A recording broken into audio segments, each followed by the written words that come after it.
Lindsay Lohan did not just lose a few roles, she became the cautionary tale every Hollywood contract quietly points to when they talk about the uninsurable star who can tank a $250 million slate of movies. The real timeline, the deleted evidence, and the industry fallout around her name tell a story of how one actress went from studio golden girl to the example insurers use when they justify adding career-ending language into modern contracts. For a lot of people, it looks like Lindsay simply fell off. But when you follow the paperwork, the insurance claims, the canceled projects, the fines and delays, you see how Hollywood put her on an unofficial blacklist long before the public realized her career was over. Now, before we get into the timeline they're trying to scrub, make sure you subscribe and hit the bell. The mainstream media is currently being paid to bury this story, but I'm showing you the receipts they deleted and the context they're too scared to post. Don't let the PR spin win. Join the drip right now. To understand why no one wanted to hire Lindsay Lohan, you have to rewind to how she started. A breakout child star in The Parent Trap, then a teen icon in Freaky Friday and Mean Girls, the kind of face studios build entire release calendars around. According to industry breakdowns, she had everything a studio likes when they're mapping out a decade of family movies and romantic comedies: relatability, strong box office, and the ability to cross into music and fashion. But running parallel to the red carpets was a growing dossier of risk. Car accidents, DUI incidents, assault arrests, and documented substance use that showed up in police reports, mugshots, and court filings, not just gossip blogs. Those weren't just tabloid headlines. They were line items in insurance underwriter notes that would later flag her as a high-risk asset on any set. And that's where the story stops being just about a messy celebrity and becomes a financial horror story for studios. On a big movie, the budget doesn't just cover sets and costumes, it covers something called cast insurance. This is the policy that pays out if the star gets arrested, overdoses, disappears for rehab, or simply refuses to show up, forcing production to shut down. Experts explain that when an actor has multiple DUIs, ongoing legal issues, or a pattern of not showing up for work, insurers either dramatically hike the premium or refuse to cover them altogether. In Hollywood terms, uninsurable and unemployable are basically the same word, because no studio is going to gamble a 9-figure slate of movies on someone who might blow up the schedule. The deleted evidence in Lindsay's story is not some secret video, it is the projects that quietly disappeared once insurers saw her name. One of the clearest receipts is the 2010 biopic Inferno, based on the life of adult film star Linda Lovelace. Lindsay was originally cast in the lead, and the project leaned heavily on her controversial image to generate buzz. But as her DUIs and court appearances piled up, reports say that the film's backers and insurers concluded she was too risky to cover. She was fired from the movie, officially over insurance concerns, and replaced by another actress. Proof in real time that no insurer wanted to write a policy with her on the call sheet because of the financial exposure. On one hand, that looks like a brutal but logical business move.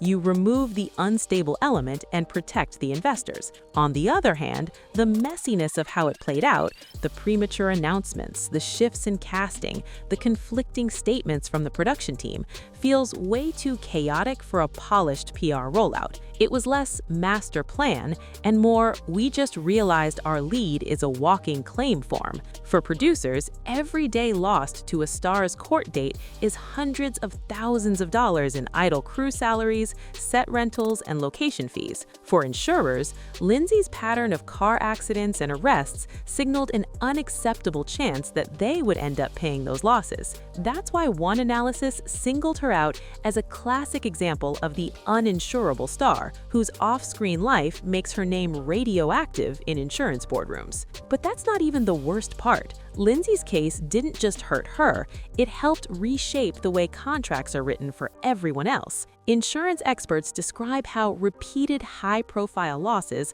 from stars overdosing to productions shutting down over on-set chaos, pushed underwriters to formalize what had previously been informal red flags. Out of that environment came more aggressive morality clauses, sobriety requirements, and custom exclusions for actors with any history of substance abuse or erratic behavior. Insurers started forcing studios to agree that if a star triggered certain red lines, arrests, positive drug tests, repeated no-shows, the insurer could deny coverage or impose punishing deductibles. Suddenly, the risk wasn't only a PR problem, it was explicitly tied to whether the film's financing could even close. If you think that sounds dramatic, consider what happened to other actors who flirted with that same uninsurable label. Commentators often bring up Robert Downey Jr., who was widely viewed as unemployable in the late 1990s and early 2000s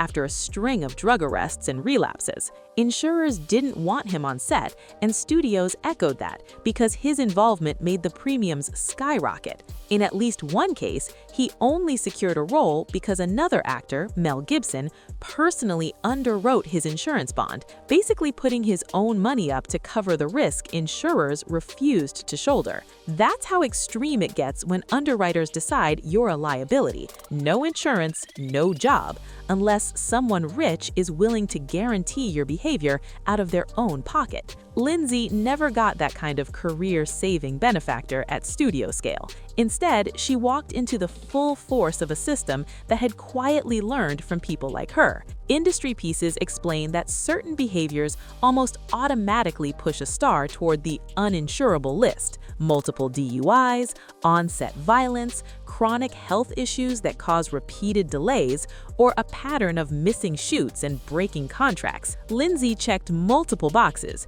from traffic incidents to substance-related legal trouble, in a relatively short span of time. When insurers looked at her file, they weren't just seeing a troubled young woman, they were seeing a statistical risk that could trigger multi-million-dollar payouts if she derailed production. Around this point in the real timeline, something subtle but brutal happens. The public still sees Lindsay on magazine covers, but behind the scenes, the big budget offers dry up. Many studios simply choose not to fight their insurers over her. Analyses of uninsurable stars note that producers will quietly move on to a safer actor rather than accept higher premiums or restrictive policy terms just to work with someone difficult. Lindsay went from being the name that sold a movie to the name that made the spreadsheet turn red. She was not officially banned from Hollywood, but the math did the blacklisting for them.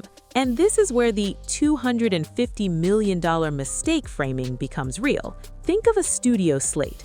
Multiple films, each with tens of millions on the line, all depending on a few faces delivering safely and on schedule. When insurers are already spooked by past losses, from actors dying mid-production to stars whose scandals forced costly reshoots, Lindsay's risk profile doesn't just danger one film, it threatens the entire pipeline of projects leveraging the same financiers, the same banks, the same bond companies. Industry commentators describe how one uninsurable actor can ripple through an entire ecosystem, forcing insurers to tighten terms not only for them, but for anyone who looks even slightly similar on paper. Lindsay's implosion became Exhibit A in why insurers insist on tougher clauses for young, fast-rising stars with party reputations. Midway through this story, here's the retention hook. This is where the clickbait title stops being clickbait and becomes receipts. When you read modern coverage of uninsurable stars,